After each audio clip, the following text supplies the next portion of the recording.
स्वागत है आप सबका एक बार फिर से आपके अपने चैनल मैथ्स मंत्रा में। आज हम सभी सॉल्व करने जा रहे हैं क्लास 10 मैथमेटिक्स एनसीईआरटी के बुक के चैप्टर 3.5 को। चलिए शुरू करते हैं। एक्सरसाइज 3.5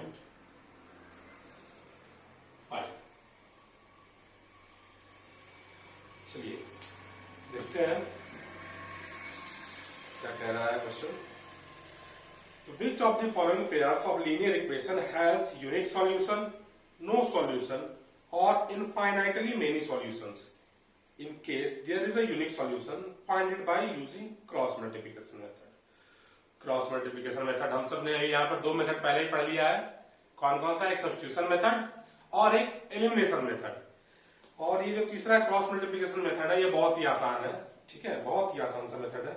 चलिए इसके बारे में जानते हैं। पहले सबसे पहले देखते हैं, कुछ बातें रिकॉल कर ली जाए। यहाँ पे तीन चीजें दी गई हैं हमें। सबसे पहले तो पता करना है कि क्या दिए गए इक्वेशन का यूनिक सॉल्यूशन है। ठीक है, यूनिक सॉल्यूशन नो सॉल्यूशन नहीं है। हाँ, यूनिक सॉल्यूशन है या नो सॉल्यूशन, नो सॉल्यूशन या infinitely many solution, infinitely many solution. हम सब पिछली क्लास में पढ़ चुके हैं इसके बारे में, एक बार फिर से जान लेते हैं। देखिए एक चीज याद रखने की बात, यूनिक सॉल्यूशन, यूनिक सॉल्यूशन मतलब कि जिसका कि एक सॉल्यूशन निकले, एक सॉल्यूशन निकले। नो सॉल्यूशन जिसका कोई भी सॉल्यूशन ना निकले, कोई हल ना निकले, जीरो। और इसके बहुत सारे हल निकल जाए। ठीक है, बहुत सारे हल निकल जाए। ठीक है, बहुत सारे हल निकल जाए। तो क्या होता है, मान लीजिए कि किसी भी इक्वेशन का कोई एक सॉल्यूशन निकल रहा है। कोई एक सॉल्यूशन निकल रहा है, कब निकल देगा किसी एक सॉल्यूशन?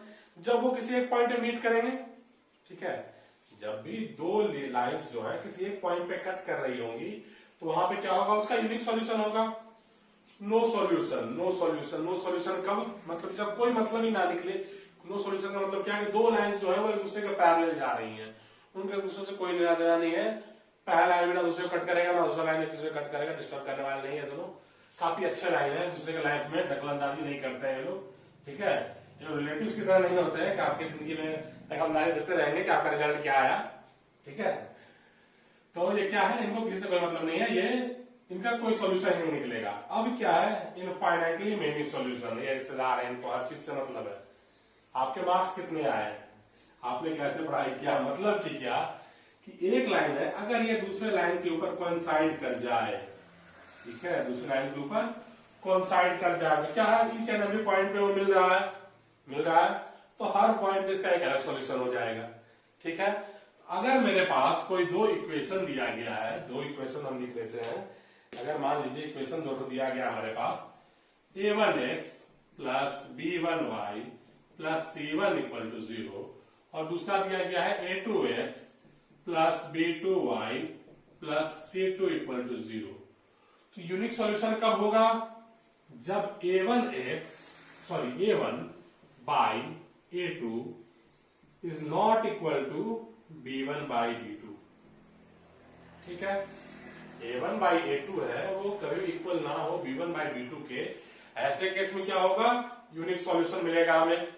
वही अगर नो सॉल्यूशन की बात करें तो क्या हो जाएगा, a1 by a2 is equal to b1 by b2। ठीक है, is not equal to c1 by c2।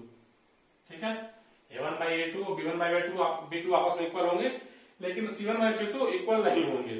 अब यहां पे क्या, ये दोनों लाइन ही कोइंसाइड कर जा रही है, मतलब क्या, a1 by a2 equal to b1 by b2 equal to c1 by c2। अगर ऐसा हो रहा है तो क्या हो जाएगा, इनफाइनाइटली मेनी सॉल्यूशन हो जाएंगे। अगर ये कंडीशन को फुलफिल कर रहा है तो नो सॉल्यूशन होगा हमारा, और अगर इस कंडीशन को फुलफिल कर रहा है तो यूनिक सॉल्यूशन होगा। और क्वेश्चन में क्या कहा गया, अगर यूनिक सॉल्यूशन होगा तो हमें क्रॉस मल्टीप्लिकेशन मेथड से इसे क्या करना है, सॉल्व करना है। चलिए तो अब इसे रब कर देते हैं और क्रॉस मल्टीप्लिकेशन मेथड के बारे में कुछ जान लेते हैं।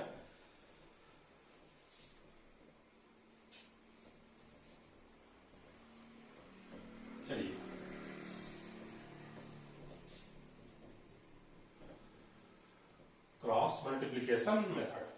व्रज गुणन, हिंदी में इसे व्रज गुणन कहा जाता है। क्रॉस मल्टीप्लीकेशन, ठीक है, क्रॉस मल्टीप्लीकेशन, हिंदी में कहेंगे वज्र गुणन। वज्र गुणन, वज्र गुणन, ये कोई वज्र नहीं है, गुणन मतलब क्रॉस मल्टीप्लाई करते हैं। तो क्या हो गया यहाँ पे, कोई भी क्वेश्चन हमें दिया गया है तो हमें तीन चीजें निकालनी होती है, एक्स, वाई और एक कांस्टेंट टर्म, ठीक है। कांस्टेंट टर्म जो होता है वहां पे हम 1 लिखते हैं, डिवाइडेड पहले बता देते हैं, उसके बाद इसे याद कैसे रखना है उसका एक बता दिया जाएगा। देखिए हम फिर जानते हैं एक्स के साथ क्या रहता है, a1 रहता है, a1 रहता है, तो a1 को छोड़ देंगे, ठीक है। यहां पे लिख लीजिए a1, a2, b1, b2, c1, c2, ठीक है।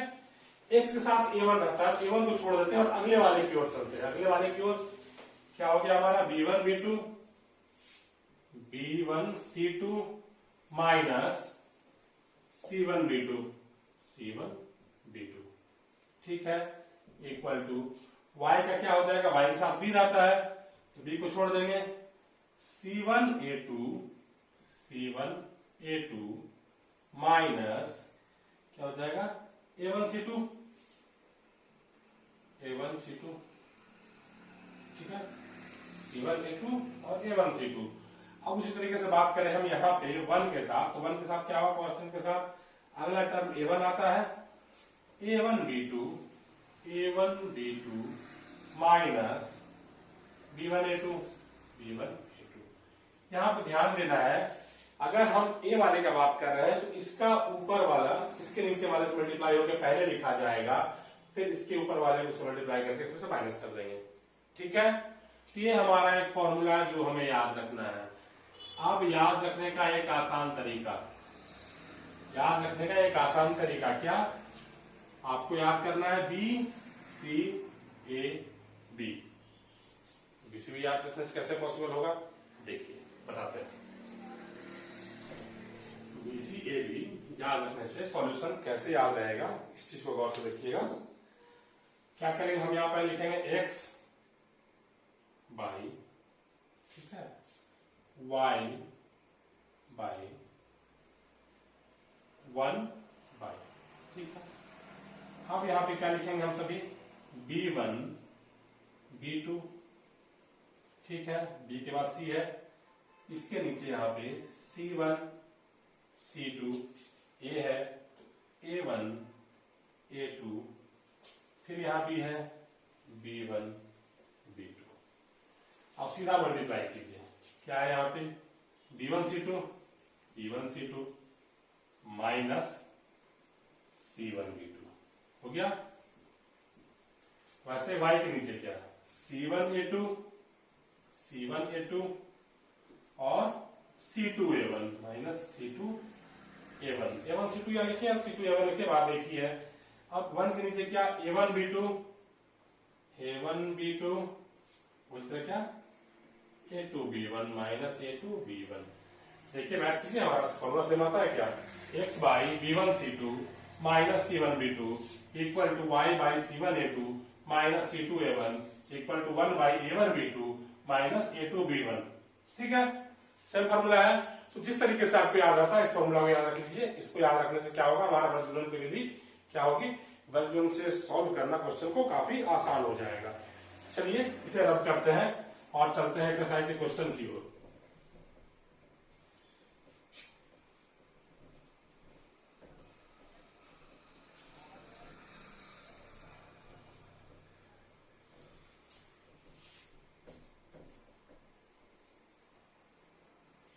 चलिए देखते हैं यहां पे क्या हो गया हमारा। फर्स्ट क्वेश्चन क्या कह रहा है, फर्स्ट क्वेश्चन एक क्वेश्चन में दिया गया है x minus 3y minus 3 equal to 0, और दूसरा इक्वेशन दिया गया है 3x minus 9y minus 2 equal to 0, minus 2 है ना, माइनस 2 इक्वल टू 0। तो हमें इसे सॉल्व करना है। सबसे पहले हम क्या करेंगे, सबसे पहले क्या पता करना है, क्या इसका यूनिक सॉल्यूशन है या ये कोई सॉल्यूशन नहीं है या फिर इनफाइनाइटली मेनी सॉल्यूशन है। चलिए पता करते हैं। पहले a1 by a2 निकालते हैं। a1 by a2 क्या हो जाएगा हमारा 1/3, ठीक है। b1 by b2 निकालते हैं, क्या हो जाएगा -3 by -9, -3 by -9, minus minus cancel, sorry यहाँ -3 है, 3 से 9 3 टाइम्स इक्वल टू 1/3, ठीक है। b1 by b2 आ गया, मतलब इसका यूनिक सॉल्यूशन तो है नहीं, c1 और c2 में निकाल लेते हैं। दो भी काफी है, लिख देंगे since a1 by a2 is equal to b1 by b2, ठीक है। c1 by c2 कैलकुलेट करके देख ही लेते हैं। c1 by c2, c1 कितना हमारा -3 by -2, -3 कट गया, क्या 3/2 आ गया, is not equal to c1 by c2। ये किस केस में होता था, a1 by a2 is equal to b1 by b2 but not equal to c1 by c2।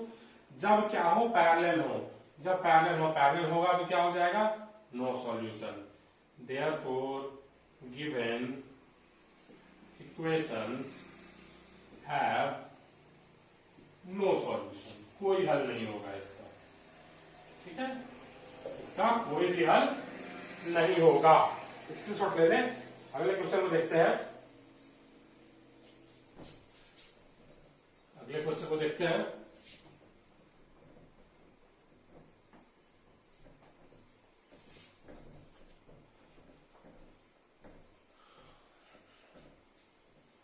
चलिए नेक्स्ट क्वेश्चन की ओर देखते हैं।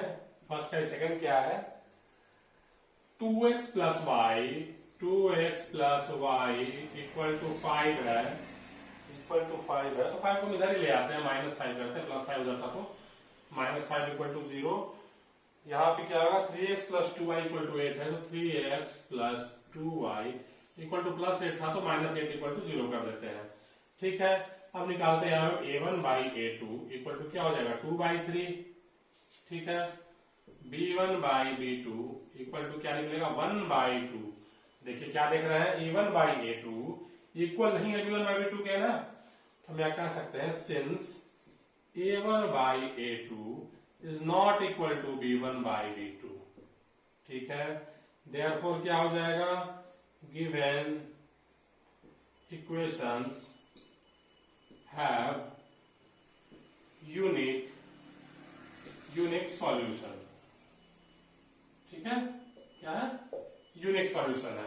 यूनिक सॉल्यूशन है तो हमें क्रॉस मल्टीप्लिकेशन मेथड से सॉल्व करना पड़ेगा। अब इसे फालतू में मेहनत बढ़ गया। चलिए देखते हैं।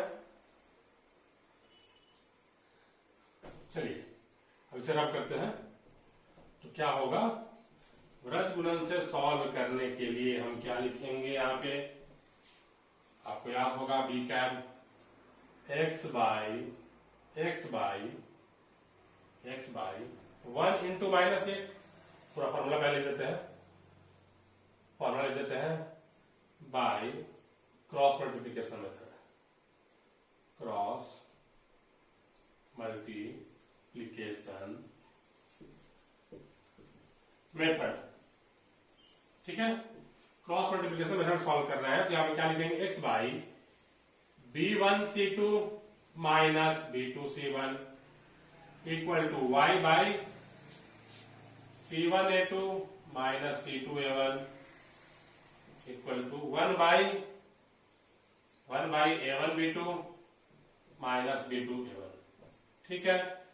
चलिए लिखते हैं, और x बाई b1 कितना 1 इंटू -8 हो जाएगा, माइनस b2 कितना 2 इंटू -5, 2 इंटू -5 क्या हो गया -10 equal to y by c1a2, c1 मतलब -5 इंटू 3 -15 माइनस c2a1, c2 कितना -8 into 2 -16 equal to 1 by a1b2, 2 2 4 minus b2a1, 3 1 3, ठीक है।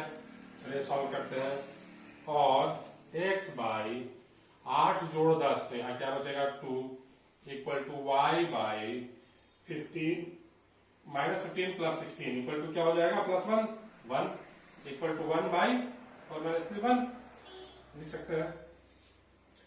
अब इतना होने के बाद क्या करेंगे, हम सभी कोई भी दो इन दोनों को लेंगे एक साथ पहले। x/2 equal to 1, therefore x equal to क्या 2, और क्या होगा फिर y/1 equal to 1, y/1 equal to 1, therefore y equal to 1। हो गया सॉल्यूशन हमारा। आसान था, बहुत ही आसान था। चलिए स्क्रीनशॉट ले लें, फिर से रफ करते हैं। चलते हैं क्वेश्चन नंबर 3 की ओर। देखते हैं 3 में क्या क्वेश्चन है। अभी तक हमने 2 ऑप्शन देख लिया आपने, जिसमें एक पहला हमारा क्या था, पैरेलल था, जिसके कारण क्या हुआ, कोई भी सॉल्यूशन नहीं हुआ। दूसरा में क्या हुआ, एक पॉइंट पे कट कर रहे थे, इसलिए यूनिक सॉल्यूशन हुआ उनका। ठीक है, अब चलिए देखते हैं 3rd क्वेश्चन में किस टाइप का इक्वेशन दिया गया है। फर्स्ट का 3, देखिए ये कह रहा है 3x minus 5y, 3x minus 5y, ठीक है, इक्वल टू 20, और 6x minus 10y equal to 40, 6x minus 10y equal to 40। ठीक है, ठीक है, तो देख रहे हैं 2 से 3 डिवाइड होने वाले हैं, तो सभी में से 2 कॉमन ले लिया जाए। पहले 2 कॉमन ले लेंगे हम, तो क्या हो जाएगा यहाँ पे, इसको हम लिख सकते हैं, ये इक्वेशन 1 हो गया। इसको लिख सकते हैं 3x minus 5y equal to 2 into 20, 2 cancel out आपस में, तो क्या होगा 3x minus 5y equal to 20। ये हमारा इक्वेशन 2 हो गया। ठीक है, अब पहले हमको निकालना होगा a1 by a2 equal to क्या आ रहा, 3/3, यानी कि 1। b1 बाई b2 कितना आएगा, b1 by b2 equal to क्या आ जाएगा, minus of y by minus of 5।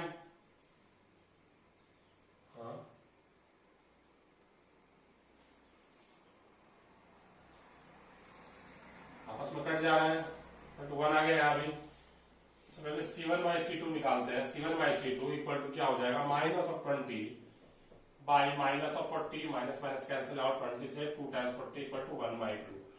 तो क्या आ रहा है, a1 by a2, since a1 by a2 is equal to b1 by b2 is not equal to c1 by c2। फिर से parallel वाला कंडीशन आ गया, तो हम क्या यहां कर सकते हैं, therefore equation have no solution. ठीक है, इसी प्रकार फर्स्ट का 4th नंबर जो है वो आप सही बनाकर दिखाइएगा। हम चलते हैं अगले क्वेश्चन की ओर। काफी आसान है ये, इसमें समय खराब करे कोई फायदा नहीं है। अगर आप सभी से नहीं बनेगा तो बताइएगा, इसका पीडीएफ अपलोड कर दिया जाएगा। चलिए चलते हैं नेक्स्ट क्वेश्चन की ओर। देखते हैं क्या दे रहा है। सेकंड का first, for which values of A and B, इसमें ए एंड बी का वैल्यू आपको फाइंड करना है। Which values of A and B does the following pair of linear equation have an infinite number of solutions? ए और B के किस मान के लिए दिया गया इक्वेशन जो है उसका क्या होगा, बहुत सारा हल होगा। चलिए देखते हैं इक्वेशन क्या दिया गया, 2x plus 3y equal to 7। ठीक है, ये हमारा इक्वेशन 1 है। और इक्वेशन 2 क्या दिया गया है, a माइनस बी एक्स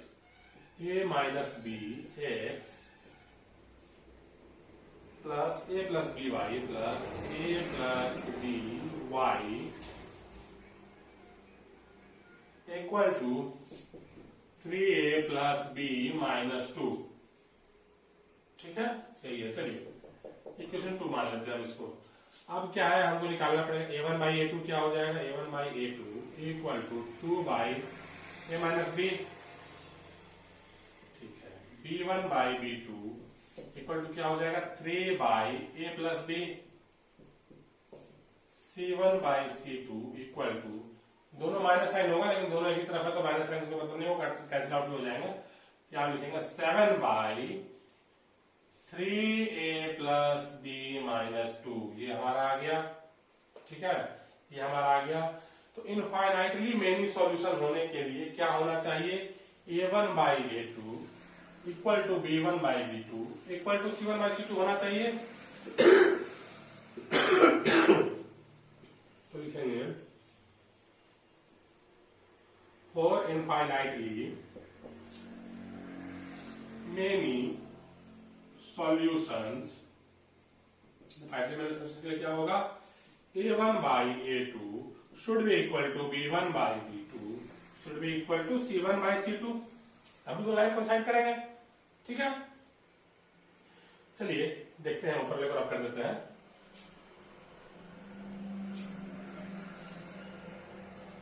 तो क्या हो जाएगा यहाँ पे A1 by A2 should be equal to, मतलब कि क्या हम यहाँ लिख सकते हैं 2 by A minus B is equal to 3 by A plus B is equal to 7 by 3A plus B minus 2। ठीक है, ठीक है। चलिए बाकी सभी को भी रब कर दिया जाए और अब इसे सॉल्व करते हैं। तो किन्हीं भी दो को एक बार में लेंगे हम, किन्हीं भी दो को एक बार में लेंगे। इन दोनों को एक बार में लेते हैं पहले। 2 into a plus b cross multiply करके equal to 3 into a minus b और 2a plus 2b equal to 3a minus 3b। ये एक साथ लाइए और 2a minus 3a plus 2b plus 3b equal to 0।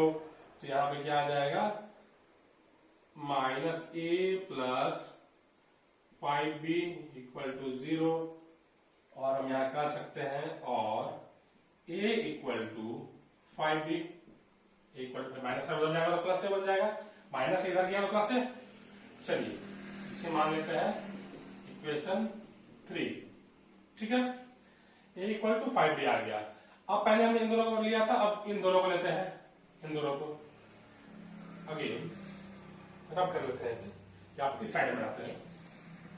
क्या हो जाएगा हमारा again 3 by a plus b is equal to 7 by 3a plus b minus 2। Solve करते हैं, क्रॉस मल्टीप्लाई करके 3 से 3a plus b minus 2 equal to 7 into a plus b। और क्या हो जाएगा 3 इंटू 3 है 9a plus 3b minus 6 equal to 7a plus 7b। ठीक है, और हम लिख सकते हैं 9a माइनस 7a। ठीक है, 9a minus 7a minus 6 equal to 7b minus 3b। और क्या हो जाएगा यहाँ पे 2a minus 6 equal to 4b। ठीक है, 4b। अब यहां से a के मान को यहां पे डाल के देखते हैं, ठीक है। नाउ पुटिंग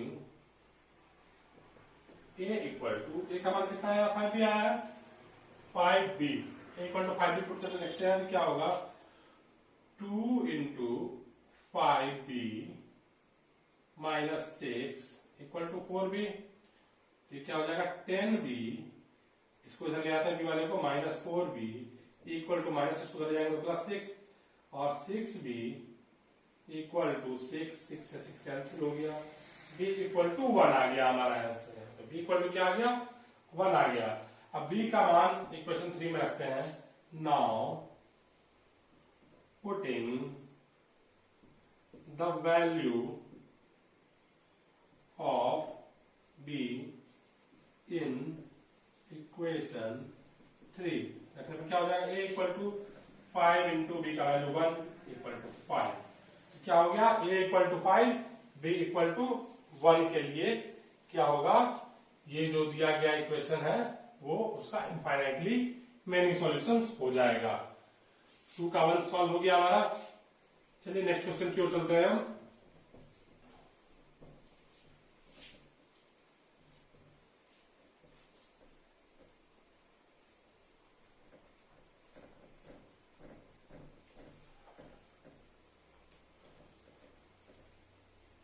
बहुत सारे बच्चे क्वेश्चन को देख के अटेम्प्ट ही नहीं करते हैं कि नहीं थोड़ा सा बड़ा क्वेश्चन है नहीं सॉल्व होगा, ऐसा कुछ भी नहीं होता है। अगर आपका कॉन्सेप्ट क्लियर है, आप सभी शर्तों को जानना है, किसी एक भी क्वेश्चन को बनने के लिए कौन कौन से शर्त जरूरी है, और आपको फॉर्मूलाज पता है तो क्वेश्चन कोई भी टफ नहीं होता है, जितना बड़ा क्वेश्चन उतना ही आसान सॉल्यूशन उसका होता है।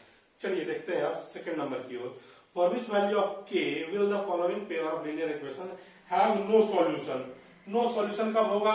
जब a1 by a2 is equal to b1 by b2 is not equal to c1 by c2। ठीक है, ये कंडीशन जब होगा तो क्या होगा? लाइंस पैरेलल हो जाएंगे और उनका कोई सॉल्यूशन नहीं होगा। तो सेकंड का सेकंड हम आपके लिए छोड़ते हैं, आपने सॉल्व करके बताइएगा। हम नेक्स्ट क्वेश्चन की ओर चल रहे हैं। Question number 3, solve the following pair of linear equations by the substitution and cross multiplication method. ठीक है, सब्स्टिट्यूशन मेथड और क्रॉस मल्टीप्लिकेशन मेथड से सॉल्व करना है।